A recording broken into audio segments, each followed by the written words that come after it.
Phobias to be activated a lot more. Lapu-Lapu Phobias though, Mirko, this matchup, I don't know, doesn't really seem like a eventful matchup. It feels more like Lapu-Lapu's just gonna take it slow. They go Granger too.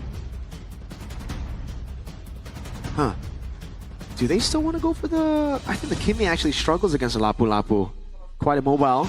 Easily dove on. The Lancelot and Harith will have a good time though. So, DEWA, is it time to bring out the Lunox again? Shred through the front line, play a better front to back than TLID? I think it works, and even if he gets jumped on by the Lapu-Lapu and the Gatotkacha, he can Brilliance Order away. So I feel like the double benefit makes it look so much more appealing here, at least compared to something like a Kimi. I go Valen. Valen. I was thinking maybe Eve rather. Too much mobility, I feel. And the Lapu will just have an easy way to deal with the Eve later on in the team fights, I feel. So what are on top to close things out today? See how this one goes, man. So many lanes to be highlighted. See if Team ID can actually show some dominance here. Is DEWA United gonna start a chain of upsets that's gonna really shake MPL ID Season 16? I guess that's a big question here. We'll get to the emblems really soon. Harith versus the Granger in the gold lane.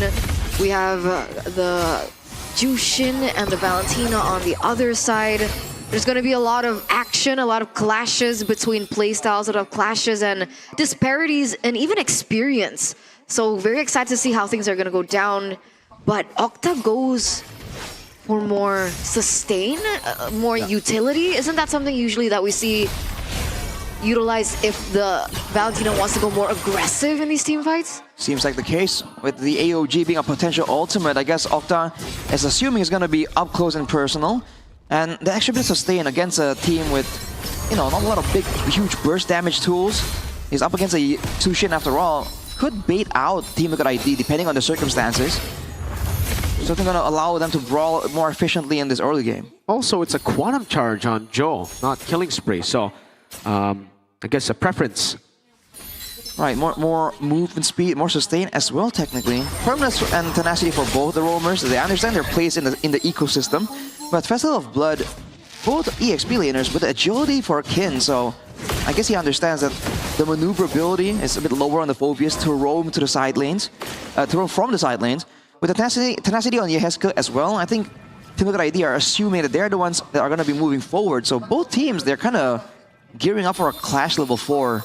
Only between the setup from the EXP lane that can maybe swing the balance in favor of one of these teams. Speaking of the EXP lane, well, wait a second. Maybe it's going to get caught low here by the damage coming from Kabuki in the early stages of the game, but already a clash. Yeah, forced in. Octa caught in the bad spot. Stole the Mountain Shocker earlier. Forced to flicker out. A turtle taken for free as Ray was just left behind. Now they go in onto Witty, who doesn't have Revitalize. Is going to be a kill. Kid's going to be careful. Ray with a dive and a Thorn Rose. Able to get the kill now. Full dive. Yeah, Heskio, Crimson Beacon, Kin jumping all around the place. Forced to flicker out.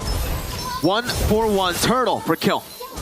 Turtle for kill, but I think Team Liquid ID will take that. They want to get some tempo here with the Yusun Shin. And the fact that they're able to actually go for the setup and the rush, even before Kin is able to get active and participate on that very strong level for Phobias, that's quite a win for Team Liquid ID. Yeah, despite that Weedy had to be taken down there. Ray also a level below. Kin?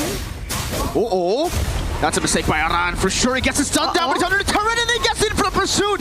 Now one more Dark Wave. It's going to be real close. Kin gets a bit more sustained, skill wanting the minions, and he wins it out. Solo kill. Big statement against veteran Aran there. Now 0-1-0 taken down by Kin. The new Kin on the block here for DEWA United. Talent predictions in by Gopay. Whoa. Unanimous except for KB. So this time it's KB versus everybody. Professor KB might be on to something. I mean, just now, Kin just showed a great moment there against Aran. The calculations and the calmness, because he almost got taken out. Hold up. Mountain Shocker steal, and it's... no! Joe doesn't get it yet. Heskio gets the Crimson Beacon. He had Flicker too, if Octa had Flicker. So, yeah, all right. It's a kill. Valentina is not as straightforward to play against No. the Jushin, right? The lack of range. Technically, you do have dashes to kind of weave in and try and clear, but the lack of range is definitely a problem, and we're seeing it being reflected here in this game. Skill having a little bit more reach and a better time when it comes down to setup, especially in the mid, and especially when it comes down to the neutral objective takes, which will be happening very, very soon. You can already see the rotations from both these teams. Setup coming in from DEWA as well, but it's important to remember now that Joe is already level 8, meanwhile Ray is at level 7. They would much rather have like a proper brawl out here, and they sent maybe back topside, so both gold laners are not going to be participating. Watch Kin, he's going to walk up and start zoning people again. Yeah, he's moving into Aran right now. That's going to be a stun overthrown. Rose, oh, Joel! Traces into Retry now with the Mountain Shocker cutting away as Aran is still holding his ground in the front with the Brave Spider. Dark Wave on it too. That's an AOG from Witty to get himself out of there. Meanwhile, mid lane, a battle amongst the gold laners. Maybe we'll be able to win that out, as Kabuki will go back to lane. Great moves by Joe here. We saw that in the last time we saw Kin on this Phobius. It was against a Yi Sun-shin as well, I believe, and they were really unable to get anywhere close. Okla though making the move onto Kabuki. Verify's getting ready. Sky Piercer bot already. Mueza goes for the Law and Order, but there's no one else to follow it through. And now Yehezkiel might go for the Crimson Beacon, decides against it. A bit too far off. Okay, and they're unable to get that trade up top, so they're going to be okay for the moment. TLID still holding on to control. Audience prediction reflects 76% of you guys back at home have also voted for TL, but anything can happen. Look at that taunt come through.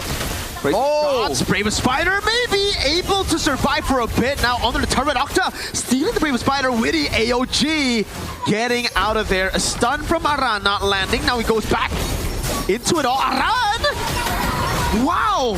Facilitating Kabuki's shots now. It's Ken! Dark Wave! He'll be able to go Kabuki with the flicker. Wow! Ken! Flickers in again! But I think it's over for him. He should fall here. Dark Wave for pursuit now, jumping in again. Within for the pursuit. No He's way. getting all the resets. He's buying so much time. Ken! Again with the jumps! No way! Dark Wave! Ken! Finally gets stopped. TL had to throw everything in to stop this rookie. But in the end, it was a trade not just for Kin, but also for Mueza, for Kabuki. Now, in that regard, who would it be worth it for? Let's wait for Team Liquid ID for sure, man. It did look impressive. It was impressive. In fact, if they didn't really seal the deal there, I feel like Kin had a chance to really get 1 or 2 more kills under his belt there. But overall, everything happened in the right position for Team Liquid ID to immediately go on this hurdle. And Ray can't get it. Perfect control here from Team Liquid ID. Retribution, not retributioning today. Granted, he has been a level below, but usually on the Lancelot, despite that XP gap, there is an edge that you have, but here's another edge that you have. Law and Order, Thor Rose! A full dive. That's the edge. The Granger is pretty bad against that kind of dive. And that was a quick one. Glorious pathway to slow everyone down. And then Ray didn't even you have to use all the abilities. Just Punk just right next to him and just basic attacked him for the bulk of that damage. And now look at this. They're making a brute force move to try and get the turret. But Aran is willing to stick around. He's guarding. It's 2v4 though. With the trade, that's AOG. Great one. Purify out of there. Maybe still jumping back and forth. But Joe goes over the Mountain Chakra. Able to find Octa in the back. And he will be slain by the Traceless. Now it's Kin walking up. Joe dashed into his demise. Now it's Kin wreaking havoc again. Looking in front of pursuit stacks. Jumps onto Yehezkiel. And will back away. Dark Wave landing. The double jump from Kin. But he finally gets lifted up. And Aran picks up the killing spree. Luckily that knock-up happened. If not, man, Kin would be wreaking havoc into the front lines of TLID. And that would have been much more difficult for TLID to look at advantage from. 3,400 gold lead. We're looking at items now. What stands out to you, Rush?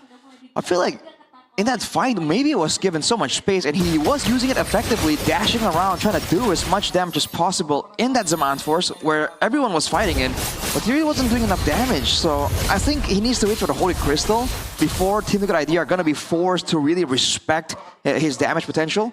Otherwise, if you look at the stats here, Aran actually, because he's 3-1 and 4, he has a huge advantage gold-wise against Kin. How much are we looking at here? I guess we'll check. 1,000 something, I believe. 1,000? That's almost an item. That's kind of wild. It is. Ray, that's an execution. Oh, whoa! That's a lot of damage. Is Aran building full tank? Full damage? Because that's a lot of damage onto the front line. We'll check soon. But meanwhile, both teams, again, eyes on the prize, both looking to rotate for this Lord. Joe at level 13, and so is Ray. So he's actually caught up quite a bit with the kills that he's been able to get, and the farm he's also been able to get. Octa has Yahezkiel's ult, so Ray. interesting choice here, right before the Lord. Ray's gonna get chunked, has the regen, gets away in time. Joe poking them down again. Both teams playing it well. Bottom lane, how is it looking? It's pretty even right now, so no far lane pressure. So Aran is on Hunter Strike and War Axe. Yep. That would explain why he took so much damage from Ray. He also has a ton of damage built in and sustained here, but he needs to not be locked down. So technically, in the midst of a big fight, Aran is going to be playing against the clock there. He wants to get the fight done as soon as possible. Kin on the other hand, actually wants to the opposite. He wants the fight to go long and drawn out, like it has been so far. Okay. Gold lead is slowly actually getting dealt with by DEWA. Glorious Pathway making a move over to Witty. Now they go in. Dark Wave landing in the back as well. Witty still able to survive, but maybe finally picks up the kills. Joe pops in the Mountain Chakra now. It's still maybe dashing back and forth. It's going to be the sun over. Kid jumping all over the place. Kabuki getting the kill. Ray falling to Kabuki's Sky Piercer. It's a big old double. 3-2 in favor of Liquid. They have the man advantage, they have the space, and they should have the tools as well to secure this. Aran is a little low. Octa looking for a crazy move. Opportunity to go for the steal, but he doesn't get it. Flickers out, maybe. Walks back up. Kabuki got baited. And maybe he's going to go for more. It's a double from maybe. And TL won't be able to utilize the Lord with Kabuki and Aran down. 25 seconds. I don't think that's enough time. Oh, replay immediately by this official tournament smartphone, the Galaxy Fold and Flip 7. Look at that, man. The urgency for DEWA to just go in for a fight, but they corral and they allow the AoE from Team Liquid ID to just decimate everyone. Fortunately, there just wasn't enough damage onto the right members. Kabuki was full HP, but it did get baited. And it's funny that DEWA went for the urgent fight there with the wave building on the bottom side. Because Team Liquid ID lost out on the fight there. Hang on a second, Ray. Found the Chakra ready, gets a stun. Oh, he misses the puncture. The nerves not handling it well in a pressured moment. That's unfortunate, man. Yeah. But to my point earlier, because Team Liquid ID didn't really get anything more, they lost the bottom lane tower 2 minions. So DEWA could have used that a bit more, but now Team Liquid ID are trying to equalize. Where's that? Glorious Pathway, it's a stun over, a taunt as well from Witty. DEWA doing a good job. You gotta understand that the Lord was taken by TL, so the fact that the gold lead's gone is in favor of DEWA. Yeah, it feels like they lost a little bit more. We're looking at the, there you go, 1,200 gold difference between the Lapu Lapu as well as the Fovius. But my eyes are really on Octa. In that previous engage around the neutral objective, around the Lord, I didn't really feel Octa's impact. He was taken down to half from the damage, I would suppose, from Joe, but he used his IMU defensively, and then there was no damage output coming from him, and it was very different to see the impact compared to Yahezkiel in that team fight too. For sure, man. But he did get that bait play though, and that kind of gave the shutdown to maybe. With 2 more items. Ooh, Ray's got to be careful though. I honestly think maybe could have done that even without Octa. Yeah. Maybe just doing maybe things. Oh, I think Octa did a good job at baiting them in. Yeah, without them committing for Octa, I don't think they would have been in position. Oh, Conceal getting swatted though. Stolen AOG, but Octa just puts himself into a tough spot. He gets taunted as well, Witty! What a brilliant taunt. A Sky Piercer over Aran. Able to flicker out of safety, maybe. He's doing a lot of damage. Gets a kill. Joel stunned up by the Law and Order, but he has the rose gold, dog. Beautiful, beautifully executed there by TLID. Joe also able to find his moment. Oh! And they spot Ray there in the bush, denying that recall. He's gonna have to walk back to base. We and Kabuki pushing mid. It feels like the targeting is just kind of off from DEWA here. They have all that damage, but none of the right members are getting taken out. Ray's trying to solo defend. Team Liquid ID have their eyes on the next Lord instead. DEWA have too many things to do. They won't be there on time. That was one of the AOGs of all time, man. One of them surely. But this Octa once again tries to find something. They're gonna have to go for the fight. Aran Scott hasn't used the Bravest Fighter. Kin jumps in again. That's the Bravest Fighter used up by Octa and AOG, locking him down. It's only one member caught in. Aran gonna be taking out Kin. Again, jumping into the back, but will fall to the Sky Piercer. Octa flickering out. Maybe has him on force. Will be able to use it, but he gets bursted down. Oh! Maybe taken out by Buki. It's a triple for Kabuki. And there it is, the Kabuki that we have been waiting for. The Kabuki that once upon a time was on the Beatrix is now performing on the Granger. The stacks are stacking, and this is the push coming from TLID, and the Lord hasn't even reached the base yet. Oh man, the two marksmen makes it so difficult for DEWA to tunnel and focus on one member. With the Lord, this has to be over. Ray's trying his best. He's dashing all around, but TLID had the Lord, had the minions, and they'll have game one.